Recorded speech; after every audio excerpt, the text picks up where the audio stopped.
Upaya percepatan vaksin di kalangan pelajar terus dilakukan sejumlah sekolah di Kabupaten Aceh Besar. Sejumlah dewan guru juga mendatangi rumah siswanya untuk meyakinkan keamanan dan kehalalan vaksinasi yang kini gencar dilakukan pemerintah. Partisipasi dalam upaya percepatan capaian vaksinasi bagi kalangan pelajar setidaknya dilakukan sejumlah dewan guru di SMA Negeri 1 Darul Imarah Aceh Besar. Selain mengajak peserta didik meyakinkan orang tua mereka, guru menemui orang tua para pelajar di rumah masing-masing untuk meyakinkan keamanan vaksin COVID-19. Kondisi ini menyusul masih rendahnya capaian vaksinasi di SMA Negeri 1 Darul Imarah karena kendala restu orang tua. Sejumlah orang tua dinilai masih termakan kabar bohong terkait keamanan dan kehalalan vaksin COVID-19. Kepala Sekolah SMA Negeri 1 Darul Imarah mengatakan sosialisasi dilakukan dengan menggandeng tenaga medis dari Kecamatan Darul Imarah.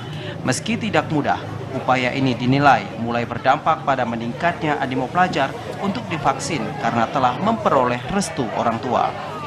Intinya kita tidak mungkin berharap begitu cepat terbuka pikiran para orang tua, tapi kami berusaha terus. Wali kelas mengunjungi rumah-rumah yang bisa dikunjungi, kemudian memberikan pengertian kepada siswa, agar siswa juga memberikan pengertian kepada orang tuanya. Hingga kini sebanyak 370 siswa di SMA Negeri 1 Darul Imarah telah menjalani vaksinasi dari total 593 siswa.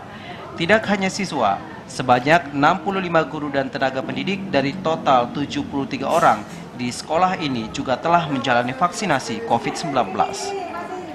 Sementara itu, sisanya masih terkendala dengan alasan kesehatan sehingga harus menjalani penundaan untuk divaksin.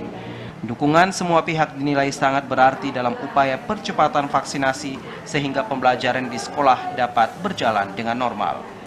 Dari Aceh Besar, Arman Konadi, TVRI melaporkan.